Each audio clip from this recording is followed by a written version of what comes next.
आप देवी भागवत की प्रमुख कथाएं का श्रवण कर रहे हैं।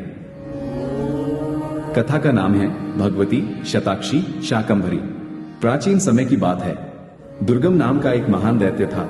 उसका जन्म हिरण्याक्ष के कुल में हुआ था तथा उसके पिता का नाम रुरु था। देवताओं का बल वेद है। वेद के लुप्त हो जाने पर देवता भी नहीं रहेंगे, ऐसा सोचकर दुर्गम ने ब्रह्मा जी से वर पाने की इच्छा से उनकी प्रसन्नता के लिए बड़ी कठोर तपस्या की। उसकी तपस्या से प्रसन्न होकर ब्रह्मा जी ने उसे दर्शन दिया और उससे इच्छानुसार वर मांगने के लिए कहा। दुर्गम ने ब्रह्मा जी से कहा, पितामह, यदि आप मुझ पर प्रसन्न हैं तो मुझे संपूर्ण वेद देने की कृपा करें और देवताओं को परास्त करने की शक्ति भी दें। दुर्गम की बात सुनकर चारों वेदों के अधिष्ठाता ब्रह्मा जी ऐसा ही हो कहकर अपने लोक चले गए। इसके परिणाम स्वरूप ब्राह्मणों को समस्त वेद विस्मृत हो गए।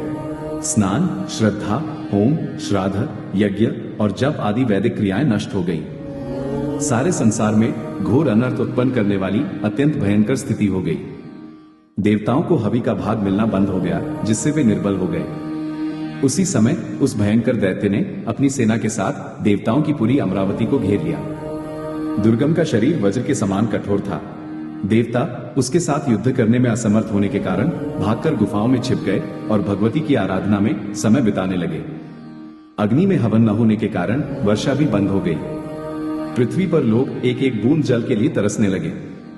घोर अकाल और अनावृष्टि के कारण लोगों के प्राण संकट में पड़ गए। संसार को घोर संकट से बचाने के लिए ब्राह्मण लोग हिमालय पर्वत पर गए और मन को एकाग्र करके परांबा भगवती की उपासना करने लगे। लोक कल्याण के लिए तपस्यारत ब्राह्मणों पर भगवती प्रसन्न हुई। उन्होंने अनंत आंखों से संपन्न दिव्य रूप में उनको दर्शन दिया। भगवती का वह विग्रह कज्जल के पर्वत की तुलना कर रहा था।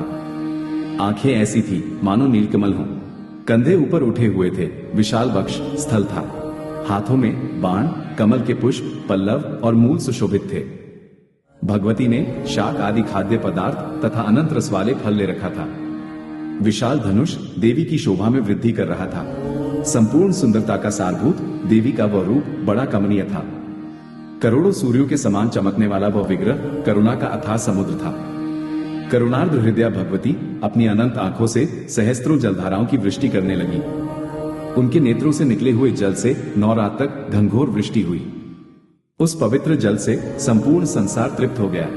नदी और समुद्र में बाढ़ आ गई। छिपकर रहने वाले देवता अब बाहर निकल आए। देवताओं और ब्राह्मणों ने भगवती की स्तुति करते हुए कहा, अपनी माया से संसार की संरचना करने वाली, भक्तों के लिए कल्पवृक्ष एवं लोक कल्याण के लिए दिव्य विग्रह धारण करने वाली भगवती, तुम्हें कोटिशः प्रणाम है।